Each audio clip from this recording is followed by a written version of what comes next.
أعوذ بالله من الشيطان الرجيم. سورة الفاتحة مكية وهي 7 آيات. بسم الله الرحمن الرحيم. الحمد لله رب العالمين الرحمن الرحيم مالك يوم الدين إياك نعبد وإياك نستعين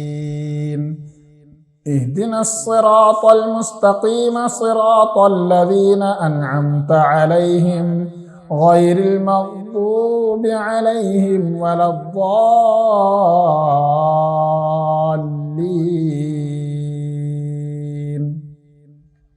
آمين. سورة البقرة مدنية وهي 280 آية و40 ركوعات. بسم الله الرحمن الرحيم. ألف لام ميم ذلك الكتاب لا ريب فيه هدى للمتقين الذين يؤمنون بالغيب ويقيمون الصلاة ومما رزقناهم ينفقون والذين يؤمنون بما أنزل إليك وما أنزل من قبلك وبالآخرة هم يوقنون أولئك على هدى من ربهم وأولئك هم المفلحون. إن الذين كفروا سواء عليهم أأنذرتهم أم لم تنذرهم لا يؤمنون. ختم الله على قلوبهم وعلى سمعهم وعلى أبصارهم غشاوة ولهم عذاب عظيم. ومن الناس من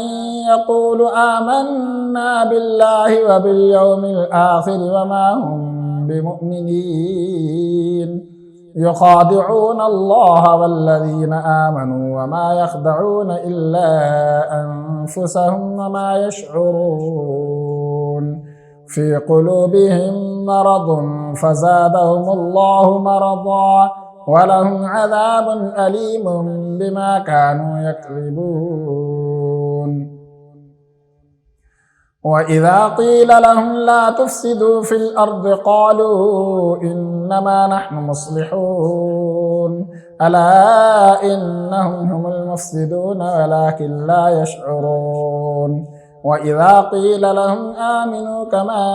آمن الناس قالوا أنؤمن كما آمن السفهاء ألا إنهم هم السفهاء ولكن لا يعلمون. وإذا لقوا الذين آمنوا قالوا آمنا وإذا خلوا إلى شياطينهم قالوا إنا معكم إنما نحن مستهزئون. الله يستهزئ بهم ويمدهم في طغيانهم يعمهون. أولئك الذين اشتروا الضلالة بالهدى فما ربحت تجارتهم وما كانوا مهتدين. مثلهم كمثل الذي استوقد نارا فلما أضاءت ما حوله ذهب الله بنورهم وتركهم في ظلمات لا يبصرون. صم بكم عمي فهم لا يرجعون. أو كصيب من السماء فيه ظلمات ورعد وبرق يجعلون أصابعهم في آذانهم من الصواعق حذر الموت والله محيط بالكافرين يكاد البرق يخطف أبصارهم كلما أضاء لهم مشوا فيه وإذا أظلم عليهم قاموا ولو شاء الله لذهب بسمعهم وأبصارهم إن الله على كل شيء قدير يا أيها الناس اعبدوا ربكم الذي خلقكم والذين من قبلكم لعلكم تتقون الذي جعل لكم الأرض فراشا والسماء بناء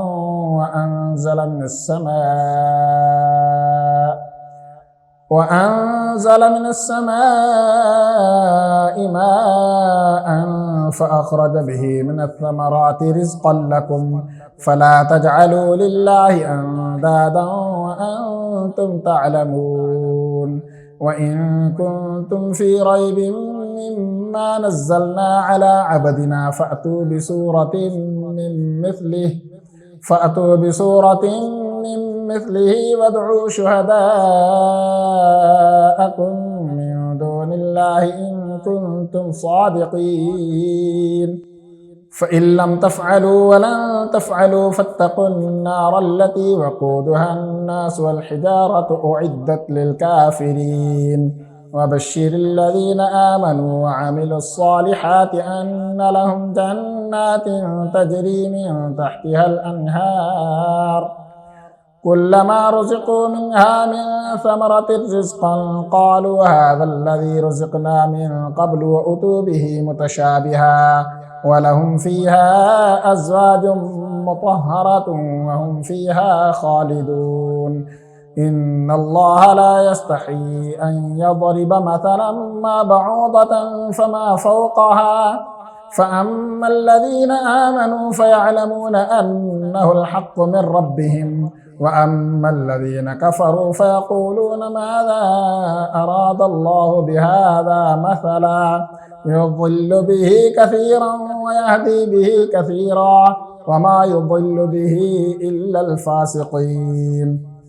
الذين ينقضون عهد الله من بعد ميثاقه ويقطعون ما أمر الله به أن يوصل ويفسدون في الأرض أولئك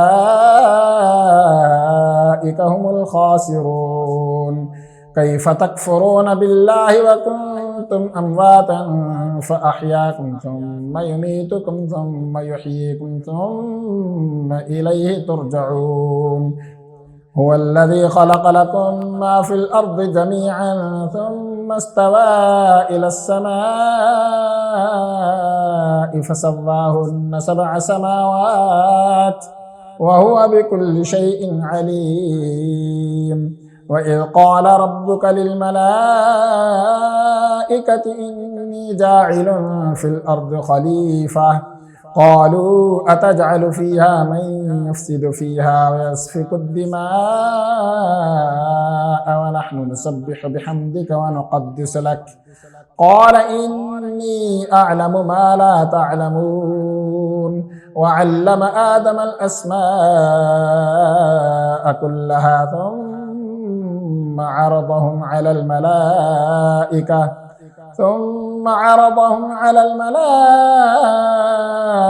فقال أنبئوني بأسماء هؤلاء إن كنتم صادقين قالوا سبحانك لا علم لنا إلا ما علمتنا إنك أنت العليم الحكيم قال يا آدم أنبئهم بأسمائهم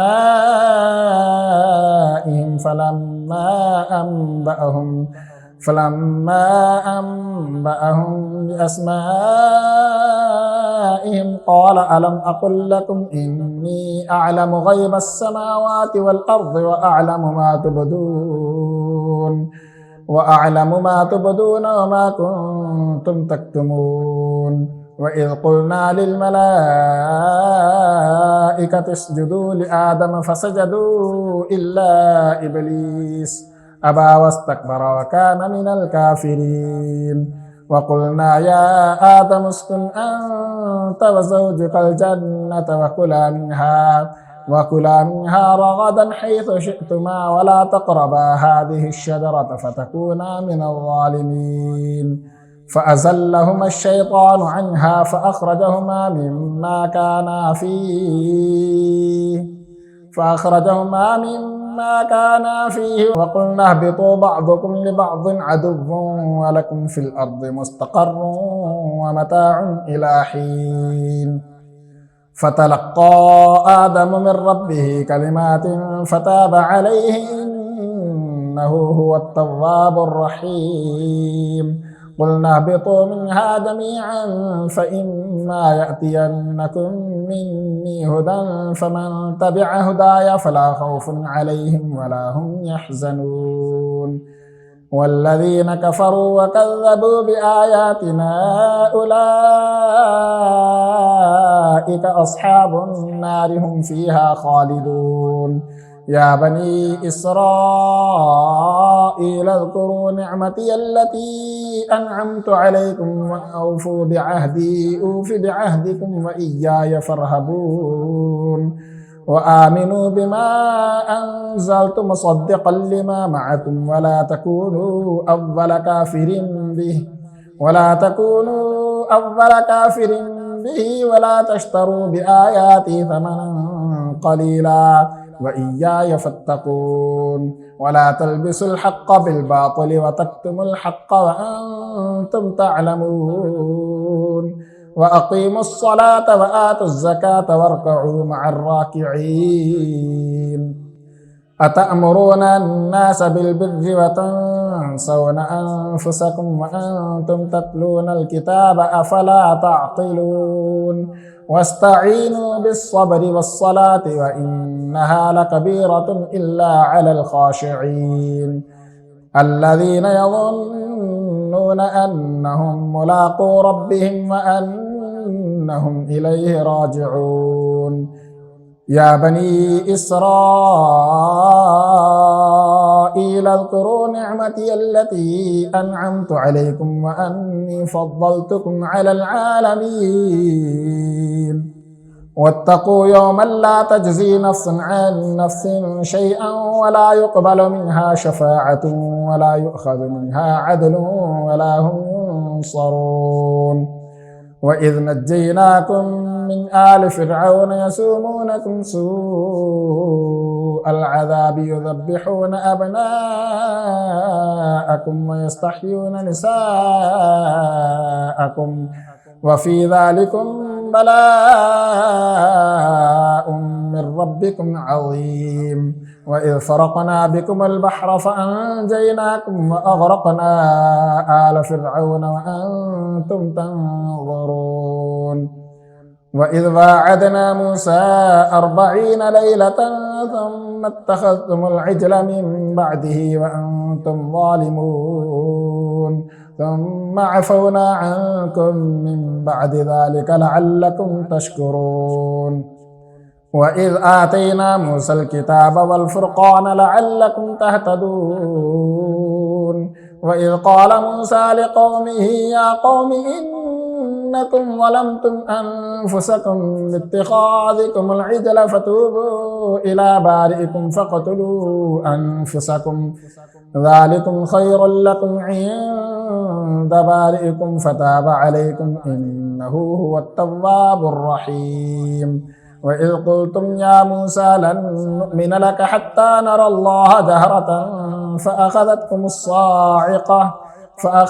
الصاعقة وأنتم تنظرون ثم بعثناكم من بعد موتكم لعلكم تشكرون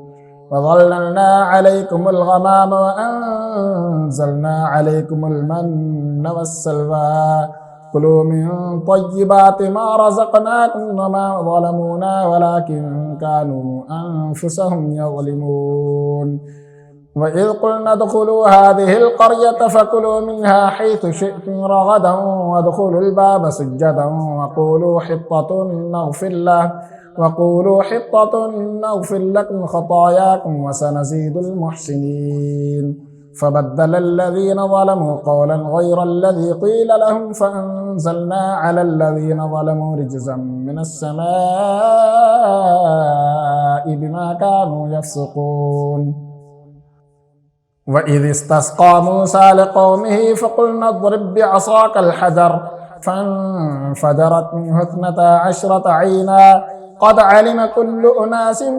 مشربهم كلوا واشربوا من رزق الله ولا تعثوا في الأرض مفسدين. وإذ قلتم يا موسى لن نصبر على طعام واحد فادع لنا ربك يخرج لنا مما تنبت الأرض من بقلها وقثائها وفومها وعدسها وبصلها قال أتستبدلون الذي هو أدنى بالذي هو خير اهبطوا مصرا فإن لكم ما سألتم وضربت عليهم الذلة والمسكنة وباءوا بغضب من الله ذلك بأنهم كانوا يكفرون بآيات الله ويقتلون النبيين بغير الحق ذلك بما عصوا وكانوا يعتدون. إن الذين آمنوا والذين هادوا والنصارى والصابئين من آمن بالله واليوم الآخر وعمل صالحا فلهم أجرهم عند ربهم ولا خوف عليهم ولا هم يحزنون. وإذا أخذنا ميثاقكم ورفعنا فوقكم الطور خذوا ما آتيناكم بقوة واذكروا ما فيه لعلكم تتقون ثم توليتم من بعد ذلك فلولا فضل الله عليكم ورحمته لكنتم من الخاسرين. ولقد علمتم الذين اعتدوا منكم في السبت فقلنا لهم كونوا قردة خاسئين فجعلناها نكالا لما بين يديها وما خلفها وموعظة للمتقين. وإذ قال موسى لقومه إن الله يأمركم أن تذبحوا بقرة قالوا أتتخذنا هزوا قال أعوذ بالله أن أكون من الجاهلين. قالوا ادع لنا ربك يبين لنا ما هي قال إنه يقول إنها بقرة لا فارض ولا بكر عوان بين ذلك فافعلوا ما تؤمرون. قالوا ادع لنا ربك يبين لنا ما لونها قال إنه يقول إنها بقرة صفراء فاقع لونها تسر الناظرين. قالوا ادع لنا ربك يبين لنا ما هي إن البقرة شابه علينا وإنا إن شاء الله لمهتدون. قال إنه يقول إنها بقرة لا ذلول تثير الأرض ولا تسقي الحرث مسلمة لا شية فيها. قالوا الآن جئت بالحق فذبحوها وما كادوا يفعلون. وإذ قتلتم نفسا فادارأتم فيها والله مخرج ما كنتم تكتمون. فقلنا اضربوه ببعضها كذلك يحيي الله الموتى ويريكم آياته لعلكم تعقلون. ثم قست قلوبكم من بعد ذلك فهي كالحجارة أو أشد قسوة وإن من الحجارة لما يتفجر منه الأنهار وإن منها لما يشقق فيخرج منه الماء وإن منها لما يهبط من خشية الله وما الله بغافل عما تعملون. أفتطمعون أن يؤمنوا لكم وقد كان فريق منهم يسمعون كلام الله ثم يحرفونه من بعد ما عقلوه وهم يعلمون. وإذا لقوا الذين آمنوا قالوا آمنا وإذا خلا بعضهم إلى بعض قالوا أتحدثونهم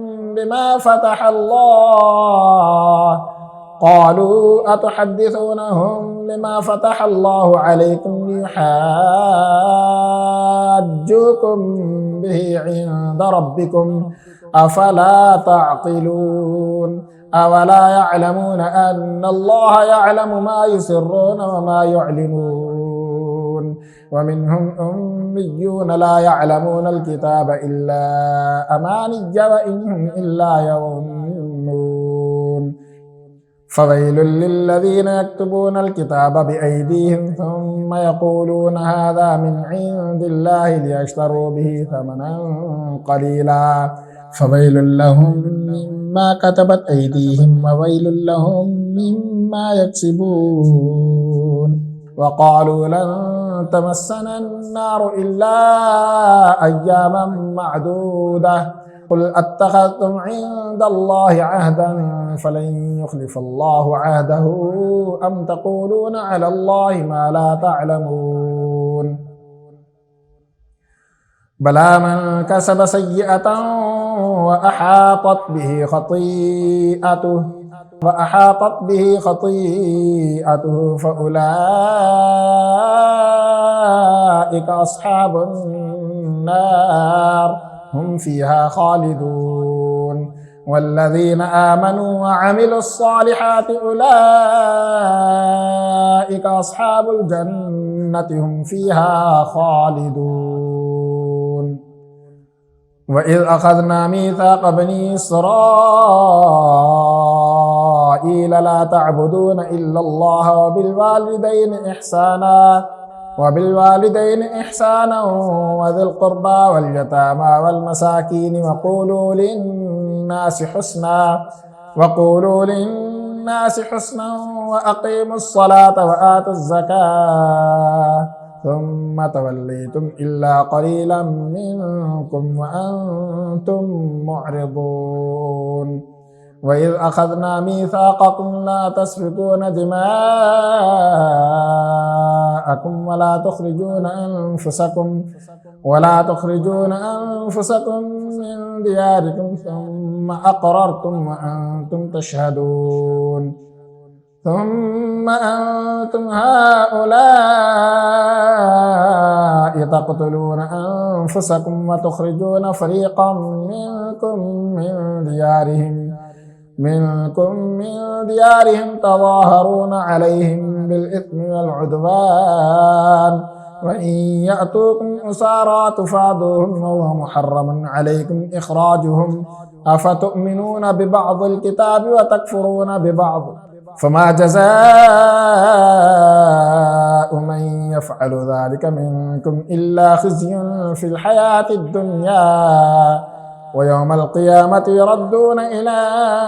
أشد العذاب وما الله بغافل عما تعملون. أولئك الذين اشتروا الحياة الدنيا بالآخرة فلا يخفف عنهم العذاب ولا هم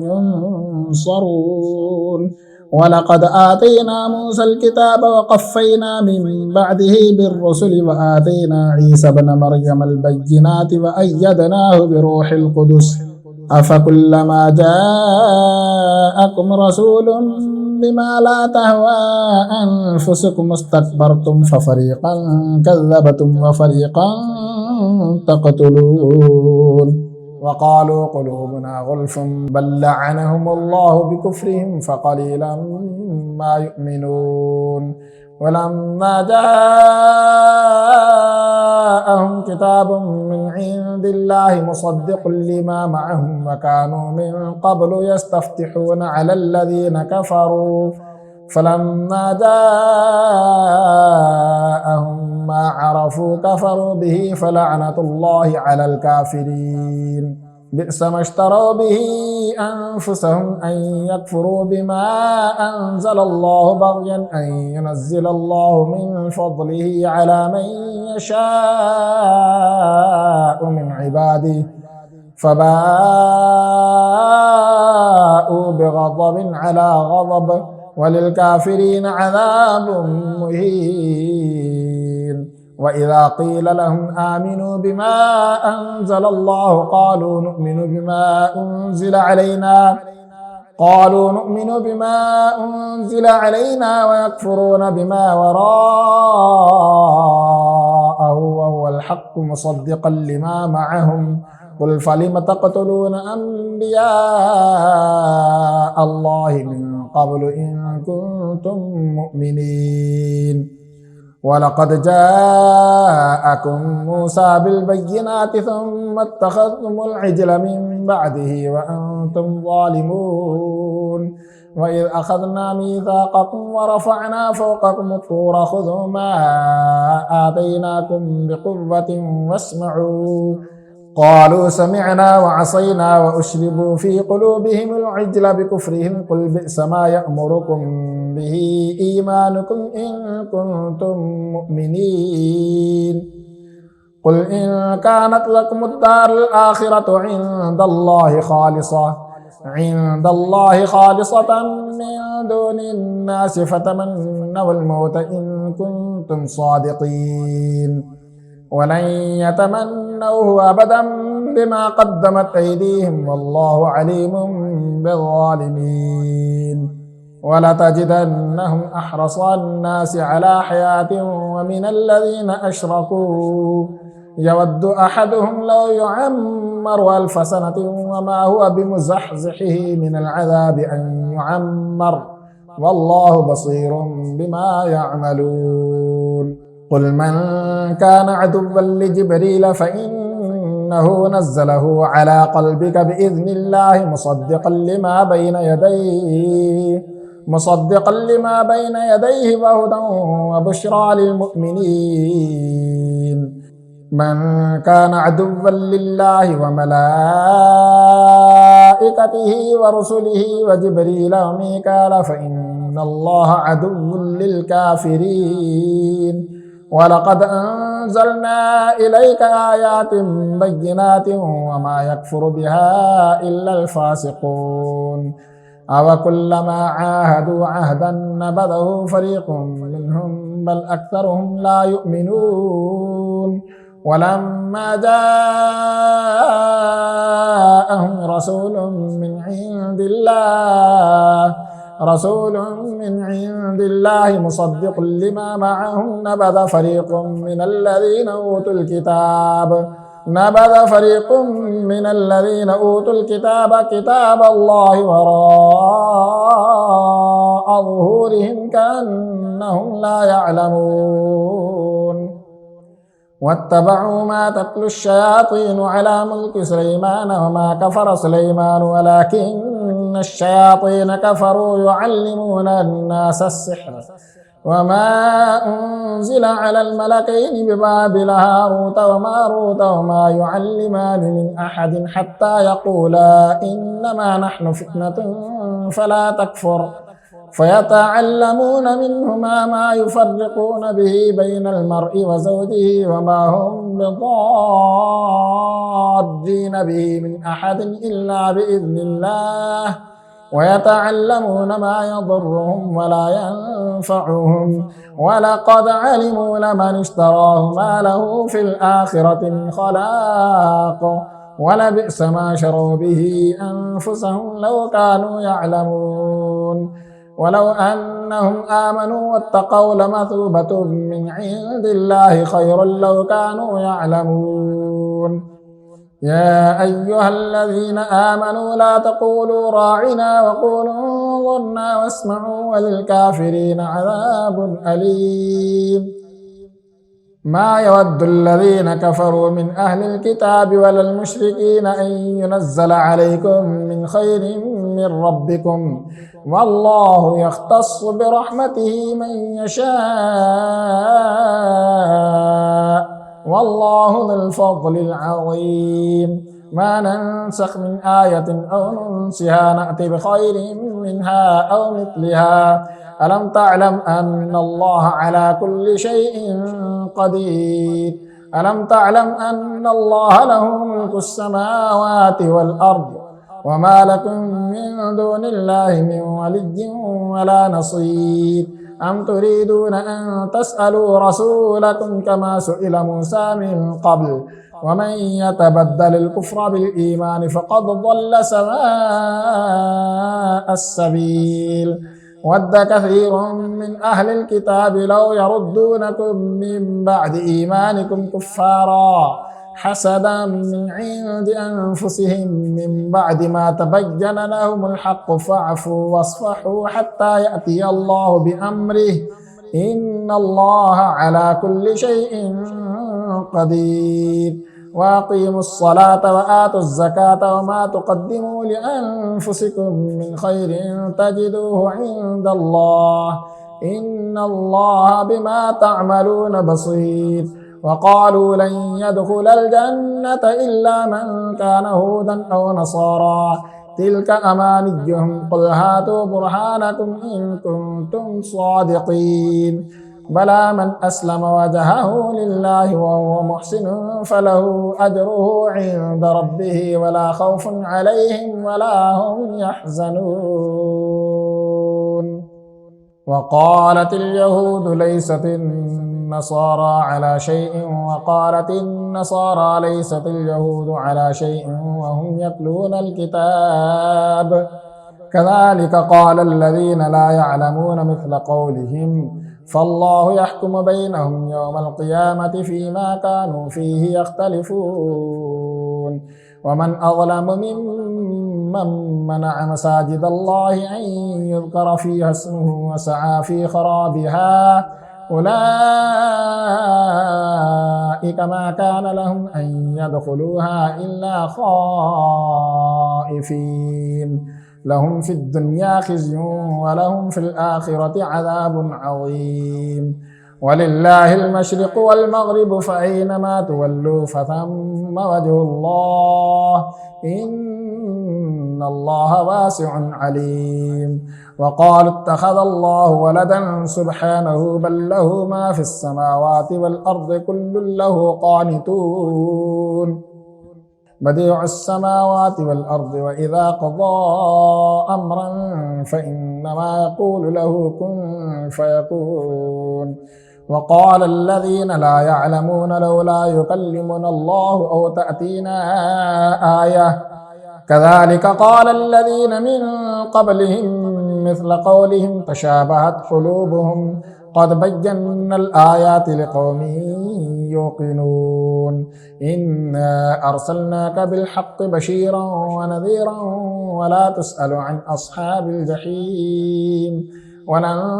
ترضى عنك اليهود ولا النصارى حتى تتبع ملتهم قل إن هدى الله هو الهدى ولئن اتبعت أهواءهم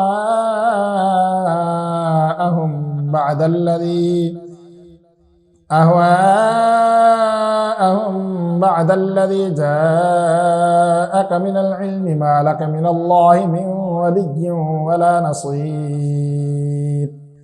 الذين آتيناهم الكتاب يتلونه حق تلاوته أولئك يؤمنون به ومن يكفر به فأولئك هم الخاسرون يا بني إسرائيل اذكروا نعمتي التي أنعمت عليكم وأني فضلتكم على العالمين واتقوا يوما لا تجزي نفس عن نفس شيئا ولا يقبل منها عدل ولا تنفعها شفاعة ولا هم ينصرون وإذ ابتلى إبراهيم ربه بكلمات فأتمهن قال إني جاعلك للناس إماما قال ومن ذريتي قال لا ينال عهد الظالمين وإذ جعلنا البيت مثابة للناس وأمنا واتخذوا من مقام إبراهيم مصلى وعهدنا إلى إبراهيم وإسماعيل أن طهرا بيتي للطائفين والعاكفين والركع السجود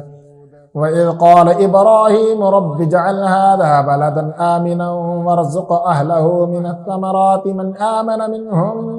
بالله واليوم الآخر قال ومن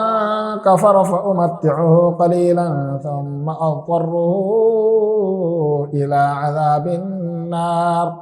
وبئس المصير وإذ يرفع إبراهيم القواعد من البيت وإسماعيل ربنا تقبل منا إنك أنت السميع العليم ربنا واجعلنا مسلمين لك ومن ذريتنا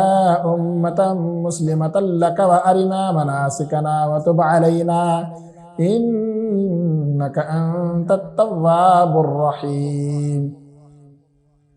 ربنا وابعث فيهم رسولا منهم يتلو عليهم آياتك ويعلمهم الكتاب والحكمة ويزكيهم إنك أنت العزيز الحكيم ومن يرغب عن ملة إبراهيم إلا من سفه نفسه ولقد اصطفيناه في الدنيا وإنه في الآخرة لمن الصالحين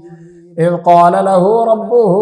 أسلم قال أسلمت لرب العالمين ووصى بها إبراهيم بنيه ويعقوب يا بني إن الله اصطفى لكم الدين فلا تموتن إلا وأنتم مسلمون